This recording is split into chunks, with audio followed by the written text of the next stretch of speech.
આજનો કાર્યક્રમ દતણા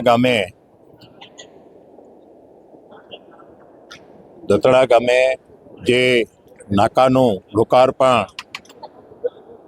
કરવામાં આવ્યું છે, રૂપાભાઈના દીકરા દિનેશભાઈ અને દીકરી એના સમારંભથી, એટલે બહુ ભવ્યમાં ભવ્ય કાર્યક્રમ થયો છે. અને સમાજમાંથી, કચ્છમાંથી, પાટણમાંથી, આજુબાજુના બહુ માણસો અહીંયા કણે એકઠા થયા, ભેગા થયા અને બધે ખૂબ ખૂબ અભિનંદન આપ્યા અને ખૂબ ખૂબ ધન્યવાદ આપ્યા અને બધાએ શ્રદ્ધાંજલિ આપી. સમાજ ને એક સંદેશો પણ તમે આપ્યો છે, સમાજને એક સંદેશો આપ્યો છે, તો આપણી સમાજની કેટલી સંસ્થાઓ આવેલી છે ને ક્યાં ક્યાં આવેલી છે? અમારી સમાજમાં પહેલાં તો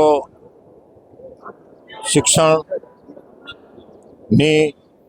ઘણી બધી 5 થી 6 સંસ્થા છે અને એ સંસ્થા બધા અલગ અલગ પ્રમુખો સંસ્થાના છે અને સારી રીતે હલાવે છે અને સમાજ ખૂબ એમાં ફાળો આપે છે અને સંસ્થા સારી રીતે હાલે છે, સારું ભણતર લે છે અને ટકાવારી પણ 100% ટકાવારી આવે છે.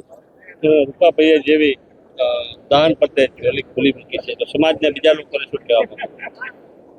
સમાજની બધાય લોકોની જવાબદારી છે અને સમાજ જ એટલો ઉદાર મનથી જે દાન આપે છે. જે આ બધી સ્કૂલો બન્યું એમાં હું કહીએ તો જેમ કે આ વાસણભાઈના 1 કરોડ રૂપિયા હતા, વાસણ દાદાના 2 કરોડ રૂપિયા ભૂમિદાનમાં હતા, એમ બીજી જગ્યાએ આદિપુરમાં સ્કૂલ બની એમાં પણ 3 કરોડ રૂપિયા દીધા છે, 2 કરોડ રૂપિયા દીધા છે, 51 લાખ રૂપિયા દીધા છે અને 21 લાખ રૂપિયા તો કેટલે દીધા છે. અને એમાં એક વાત કરું તો એ સંસ્થામાં જે ફાળો થયો એ મને લાગે છે ત્યાં સુધી 70 કે 80 જણા, એમાંથી ઓછામાં ઓછો 21 કે 22 કરોડ રૂપિયા. એટલે સમાજ દાતાર છે, દાનવીર છે અને સમજુ છે. આપનો પરિચય? મારો પરિચય, હું તેજારામા કાનગડ, કચ્છ પાટણ આયોજના પ્રમુખ અને બોર્ડિંગ શિક્ષણ સમિતિના પણ પ્રમુખ.